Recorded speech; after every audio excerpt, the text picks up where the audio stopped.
Welcome back to Exposed. Here is a Malaysia-based MLM company that promised its investors golden returns.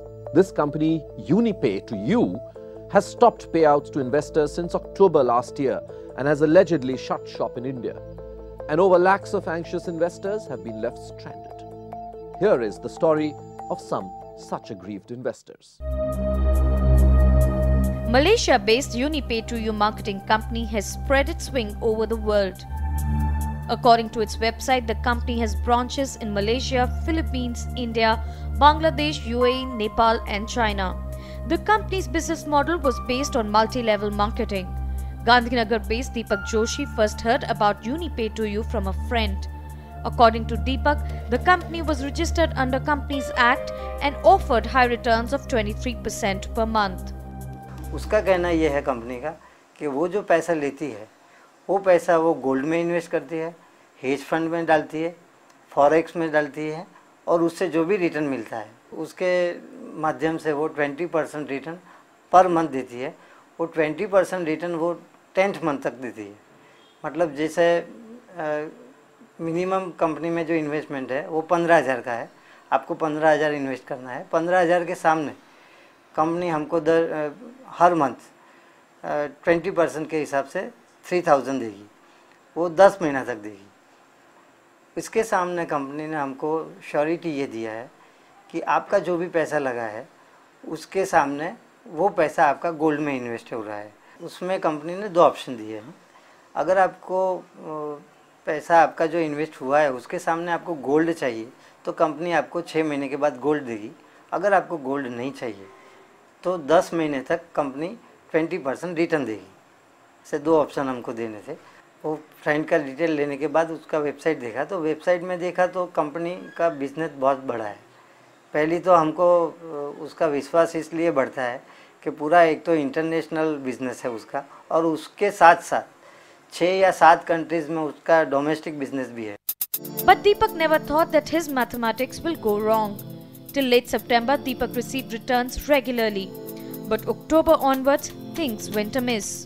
Last October महीने से, अक्टूबर 2010 से company ने पे out देना बंद कर दिया है। हमने बहुत ट्राई किया लेकिन कहीं से पे आउट आ नहीं रहा है। हमने खुद ने भी कंपनी के लिए अप्रोच किया। कंपनी का जो ऑफिस है बेंगलोर में, तो पर्सनली हमने वहाँ आदमी भेजे वहाँ इंक्वायरी के लिए, तो उनको भी कोई रिस्पांस नहीं है और कभी कभी तो अभी ऑफिस खुलती भी नहीं है, मतलब बंद ही है पूरा। कम्युनिकेशन तो हमसे नहीं हो रहा है किसी के, क्योंकि ऐसा कोई उसका कंपनी का डिटेल नहीं है कि जिससे हम बात कर सके या वो कर सके। That's not all. Deepak says UniPay to You had promised to resume payouts to investors from December.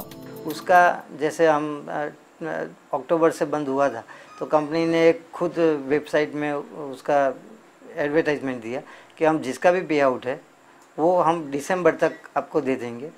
हम दिसंबर तक वेट किया। दिसंबर के बाद कंपनी ने दूसरा एडवर्टाइजमेंट दिया कि हम जनवरी तक देंगे।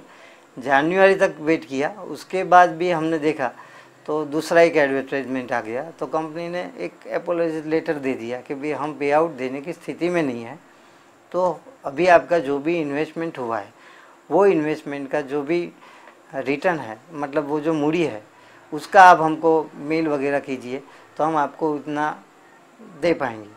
तो उसके सामने जो आज वो पे आउट कर रही है वो 4 या 5 आदमी को पे आउट कर रही है। तो 4 या 5 आदमी जो है पे आउट कर रही है उसका भी सिर्फ उसने नाम दिया है, न तो उसका लॉगिन आईडी दिया है, न ही उसका टेलीफोन नंबर दिया है। मतलब हम आज की तारीख में भी ये मान नहीं सकते हैं कि कंपनी पे आउट कर रही है। The story is not different from many other investors who too have been facing the brunt and are still waiting to get money from the company. मेरे एक रिश्तेदार थे, उन्होंने मेरे को बताया कि UniPay करते कंपनी है, वहाँ पे आप पैसा रोकोगे 15,000 मिनिमम तो आपको 20% रिबेट मिलेगा। फिर उसके बाद इन्वेस्टमेंट के लिए मैंने पहले ही उनको 50,000 रुपये दिए।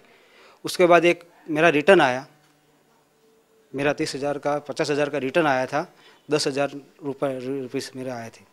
तो फिर मेरे को कंपनी अच्छी लगी तो फिर मैंने दूसरा इसके अंदर 1.5 लाख रुपया डाला और उसके बाद फिर से 30 लाख डाला, फिर से 15,000 डाला, ऐसे करके मैंने 4 लाख रुपये कंपनी में डाल दिए हैं। मैंने भी किया कि भाई लोगों को पैसा आ रहा है, इंडिया में कंपनी रजिस्टर्ड है, गवर्नमेंट ने अप्रूवल लाइसेंस दिया है, पान कार्ड दिया है, सब कुछ देखा मैंने, मुझे अच्छा लगा कि चलो सबका पैसा आ रहा है तो मैं भी डालूंगा। शॉर्ट टाइम का गेम है, शॉर्ट टाइम इन्वेस्टमेंट है, 10 महीने में सब रिटर्न आ रहा है। तो इसी लालच की वजह से सबको अपना भी इन्वेस्टमेंट किया और सारी टीम का भी इन्वेस्टमेंट 3 से 4 करोड़ का इन्वेस्टमेंट कराया और सबको 2-3 इंस्टॉलमेंट ही मिले, बाकी पूरे इंस्टॉलमेंट सबके बाकी ही। तो अभी हाल ये है कि सभी के जो इन्वेस्टमेंट किया हुआ है सबका, तो सभी लोगों ने क्या किया कि 1-2 इंस्टॉलमेंट उसको मिला तो वो लोग पॉजिटिव बन गए और उन लोगों ने ज़्यादा इन्वेस्टमेंट करना शुरू कर दिया। जिन लोगों ने 15 लगाए, 30,000 लगाए, वो लोग उनका जिगर खुल गया, भाई चलो बड़ा पैसा कमाना है तो इसी कंपनी में क्यों ना 1.5 लाख डाला जाए, क्यों ना 2 लाख डाला जाए। तो लोगों ने 1.5-3 लाख रुपये डाला है और किसी को भी इसका जो लास्ट में डाला है अक्टूबर के बाद सभी लोगों का पैसा फंसा है, किसी को रिटर्न कंपनी नहीं दे रही है। The promoter also admits the company has left investors high and dry to fend for themselves. Gujarat के अंदर मैंने यूनिपे प्रमोट किया फर्स्ट ऑफ ऑल। उसके बाद पहले मैंने इन्वेस्टमेंट किया 50,000 रुपीज़ का और उसके बाद रिटर्न आने के बाद काफ़ी लोगों का इन्वेस्ट कराया, करीबन 3 से 4 करोड़ रुपए का इन्वेस्ट करा, जो का जून से दिसंबर के बीच में। नवंबर से दिसंबर के बाद कंपनी ने किसी को 1 रुपये का सिंगल पे आउट भी दिया नहीं है और वर्ल्ड वाइड कंपनी क्लोज हो चुका है। Exposed tried to get a response from UniPay2U. However, none of the links are active on the company's homepage. Exposed also visited their registered office address in Bangalore, but we were informed that the company's office has shut down. In fact, the Exposed team also visited the company's office in Chennai, yet the company does not exist in the address that has been provided to the registrar of companies. Fraudsters unabashedly pull the wool over the eyes of gullible investors, and the menace continues unabated right under the nose of regulators and authorities. But we hope corrective measures will be implemented to restore the sanctity of our financial markets. And of course, investors need to be careful not to fall prey to such false promises. On our part, of course, we continue to caution you of such pitfalls because we believe the truth must be exposed.